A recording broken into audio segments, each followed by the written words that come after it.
Kia finali kombe la shirikisho barani Afrika. Hii ni historia kwa mnyama.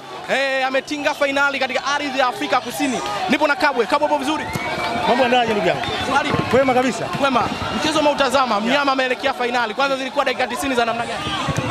Dakika 90 ngumu za jasho, machozi na damu. Lakini zimetamatika kwa mnyama Simba kupata furaha ya kipekee. Furaha ambayo nafikiri itatengeneza historia ya aina yake. Hichi ni kitu ambacho kilikuwa kinawaumiza kwa muda mrefu baada ya Young Africans kufika kwenye finali ya CAF Confederation Cup. Kitu pekee ambacho walichokuwa wanatamba nacho ulikuwa unaona ni picha. Kuna picha moja ilikuwa inatembea mtandaoni wakiwa wanavaa medali. Hiyo ilikuwa inaumiza sana wana Simba kikweli.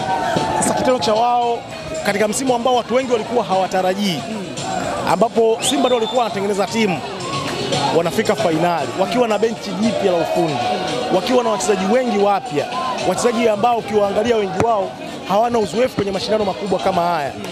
Japo walikuwa wanachanganyika na wachezaji ambao wana uzoefu, lakini wanafika finali. Ni historia ya kipekee ambayo kiuhalisia inawafanya wana Simba leo hii kuenjoy na kusherekea. Na nafikiri hii inapaswa kuwa ni sherehe ya kinchi. Kabwe, hii inapaswa kuwa sherehe ya kinchi. Hii inapaswa kuwa sherehe ya kinchi kwa sababu watu wengi hawakutegemea mnyama Simba kama anaweza kaenda ugenini na akapata hata angalau sare ya kuwavusha kwenda kwenye hatua ya finali. Hii ni finali ambayo Afrika ilikuwa inaisubiria kwa hamu. Afrika ilikuwa inaisubiria kwa hamu kwa sababu wenye uhakika wa kwenda finali wengine ni Berkane.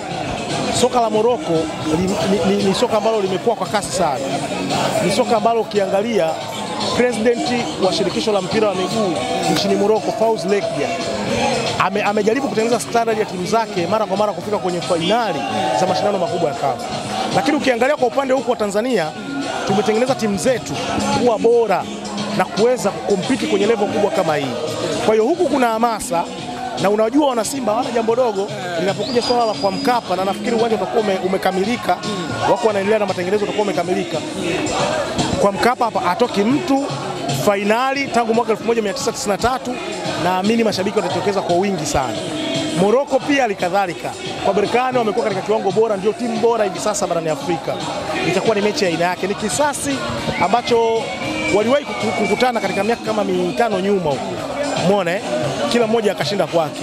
Nafikiri hiki ni kisasi kingine. Kwangu mimi Simba kwa namna ambavyo walivyoperform kuanzia mwanzo wa haya mashindano mpaka hapa walipofika, wana deserve kabisa kufika finali. Wao na Berkane ndio timu bora kiukweli kwenye mashindano ya CAF Confederation Cup. Na hili mimi nilitabiri tangu mwanzo. Mnyama Simba kwa aina ya kundi alilokuwepo, aina ya wapinzani wanaokutana nao, experience na exposure waliokuwa nayo viongozi, kushiriki mara kwa mara kwenye mashindano ya CAF Champions League na kuishia kwenye hatua kubwa za robo finali, zimewajenga. Kiuhalisia ipo hivyo, yani ni furaha aina yake kwa mashabiki wa Simba. Kabwe, Fadu Davis ubora wake leo hii ulikuwa wapi? Mechi ya ugenini, mechi ya nusu finali kubwa, ana defense bila mechi inaisha. Ubora wa Simba leo hii ulikuwa wapi chini ya Fadu Davis? Ubora wa Simba ulikuwa kwenye eneo moja, tunafikiri watu wengi hili hawajaliona. Kwa mtu ambaye anajua mpira anaweza akawa ameliona kwa kiasi kikubwa sana. Ubora wa Simba leo hii ulikuwa kwenye mentality. Namna gani ambavyo wanaweza kwenda pale kwa Madiba na kuweza kupata angalau sare ya kuweza kuwavusha kwenda kwenye hatua ya finali. Kiakili na kifikra kwa wachezaji, nafikiri mwalimu Fadu Davis ameplay part kubwa sana. Mchezo ulikuwa na pressure kubwa sana. Ukiangalia namna ambavyo Stellenbosch walivyoanza bila vizuri, walikuwa wanatia pressure kwa timu ya kawaida. Kumudu pressure na namna ile ya mashambulizi ni ngumu sana. Kwa wachezaji wa kawaida ambao hawana ile mentality ya kusema tunapambana kiufundi, tunakuwa bora, ni ngumu kuweza kuhandle ile pressure na kuweza kupata angalau hii sare ambayo imewafanya Simba Sports Club wakaenda kwenye hatua ya finali. Kwa kwangu mimi sehemu pekee ambapo Simba walikuwa bora ni mentality. Ukiacha eneo la kuzuia, Simba pamoja na kuzuia, lakini wameruhusu kupatikana kwa penalti, ambapo VAR ilikuja ikasema kwamba haikuwa penalti. Bila vizuri kwenye eneo la kuzuia, Simba wameruhusu goli. Ili watu wanapaswa kuliangalia, Simba wameruhusu nini? Wameruhusu goli. Kwa hiyo bado wale kwenye eneo la kuzuia, Simba wangetegemea zaidi wale jamaa walikuwa na nafasi ya kuweza kupata goli. Lakini wapi ambapo wameweza kufanikiwa Simba ni kwenye eneo la mentality. Kiakili wachezaji wa Simba kikweli wamekomaa sana. kiakili mwalimu Fadlu Davis ameweza kuwatengeneza wachezaji wake na kuweza kufanikiwa kuipata fainali. Kwangu mimi Fadlu Davis anastahili pongezi na ni moja kati ya makocha ambao wametengeneza historia mpya kwenye kikosi cha Simba Sports Club, na nafikiri anatengeneza historia ya kwamba huyu ndio kocha bora kwangu mimi. Weka ikauli watu waelewe. Fadlu Davis ndio kocha bora kwa miaka 10 ya mnyama Simba Sports Club iliyopita. Naomba rudia hii kauli hapo. Fadlu Davis kutoka Afrika Kusini ndio kocha bora kwa kipindi cha miaka 10 kwenye kikosi cha Simba Sports Club kwa miaka 10 fanya nini iliyopita. Kwa nini? Fadlu Davis amekuja akitoka kama kocha msaidizi kwenye kikosi cha Raja Casablanca. Alikuwa chini ya kocha Joseph Zeniba. Ametoka kule watu wakiwa hawamwamini. Fadlu Davis ameletewa wachezaji karibia 10 kwenye kikosi cha kwanza cha Simba Sports Club. Kupata ubora wa wachezaji hawa wapya is not easy kama watu wanavyofikiria. Ni lazima uwe bora kiufundi. Fadlu Davis amekuja ameweza kuendana na falsafa ya Simba. Falsafa ya Simba ni lunyasi.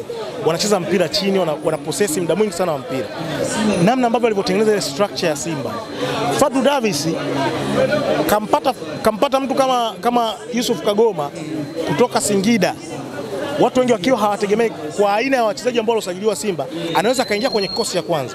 Yusuf Kagoma kaingia kwenye kikosi cha kwanza cha Simba mbele ya mtu kama Okejefa, mbele ya mtu kama Debro Fernandez. Kwa hiyo kaweza kupata outcome nzuri na ubora wa Yusuf Kagoma. Lakini huyo Fadlu Davis ndio kafanya mnaona wakina Jean Charles Yaua, ndio kafanya Elie Mpanzu Kibisawala. Kitendo cha kuwa na manage mechi ya kwanza dakika 50, mechi ya pili dakika 70, mechi ya tatu dakika 90 zote anamwachia acheze, ndio kimemfanya huyu Elie Mpanzu anaimbwa hivi sasa. Fadlu Davis ndio kaitengeneza Simba kuwa compact. Simba imekuwa ni ngumu sana kuweza kufungika. Fadlu Davis ndio kawatengeneza Simba kuwa bora mpaka hapa leo hii tunaona wamefika hapa. Kwa kwangu mimi ana deserve respect. Ni kocha ambaye kiuhalisia kwa miaka 10 Simba Sports Club wanapaswa kujivunia. Kabwe, uwezo wa performance ya Kibu Denis leo hii imekuwa ni performance ya aina gani? Wengi wameingia kuwa kama Elie Mpanzu anaonekana kuibeba Simba mkononi, lakini leo hii imekuwa ni Kibu Denis. Performance yake katika mchezo wa leo was very superb. Yani kikweli ilikuwa fantastic. Kibu Denis always amekuwa akitoa performance bora. Ila kuna kitu kimoja watu wengi wanapaswa kukielewa. Fadlu Davis alijua kabisa mechi ya kwanza Elie Mpanzu ndio alionyesha ubora mkubwa sana. Kwa hiyo ilikuwa obvious ni lazima wale jamaa kiakili na kifikra walikuwa lazima wamtengenezee mpango mkakati Elie Mpanzu Kibisawala ili asiweze kushine kwenye mechi, kwa sababu ni mechi ambayo walikuwa wanatafuta matokeo. Kwa hiyo walikuwa wanaacha mianya mingi ambayo kiuhalisia kwa speed ya Elie Mpanzu, kwa ubora, technical ability yake ilivyokuwa kubwa, alikuwa lazima aweze kufanya nini kuweza kuadhibu. Sasa Simba kuna vitu viwili. Kuna Elie Mpanzu alafu kuna Kibu Denis Prosper. Hao ni wachezaji wawili kwenye kikosi cha Fadlu Davis. Unapaswa kuwa nao makini sana, kwa sababu Fadlu Davis anapenda kutumia wings, either kuutanua uwanja ama kutengeneza na ndio wanasema kutengeneza idadi ya watu wengi kwenye eneo la katikati, numerical advantage. Sasa alichokifanya leo, wakati nyinyi mnamuanza Elie Mpanzu Kibisawala, kuna Kibu Denis, technical ability yake sasa hivi imeimarika, physicality yake sio ya kawaida, kila mtu anafahamu hilo, lakini hivi sasa ameongeza kitu kingine bora sana. Ana uwezo wa kukaa na mpira, dribbling yake ni ya hali ya juu. Kibu Denis ndio mchezaji ambaye amefanya dribbling nyingi kwenye mashindano ya CAF Confederation Cup. Hakuna mchezaji ambaye amefanya dribbling kama Kibu. Tunamalizia neno lako moja la mwisho. Simba imequalify kwenda finali. Hii ni heshima kwa nchi, na Simba kuingia finali ni mafanikio kiasi gani? Tumalizie kwa hili. Mnyama Simba kuingia finali kwenye CAF Confederation Cup, nchi inapaswa kusherehekea. Trust me my brother. Kwenye mashindano ya CAF kuna timu nyingi ambazo zina uwekezaji mkubwa kuzidi timu nyingi Tanzania, ikiwemo Simba Sports Club. Lakini the way ambavyo Simba walivyoboresha timu yao msimu huu na kwenda mpaka finali, ikiwa watu hawatarajii, ni mafanikio kwa nchi. Kwangu mimi nchi inapaswa kusherehekea. Simba inaingia katika klabu bora barani Afrika kwa hiki ambacho anakifanya. Always Simba ni klabu bora barani Afrika, na ndio maana wanashika nafasi ya 4. Simba hawajafika nafasi ya 4 kwa kubahatisha. Ukimwona mtu yoyote anakwambia Simba Sports Club ni klabu ya kawaida na imefika kwenye ile 4 bora kwa kubahatisha, ujue huyo hajui mpira na mkate makofi. Shukrani. Nashukuru.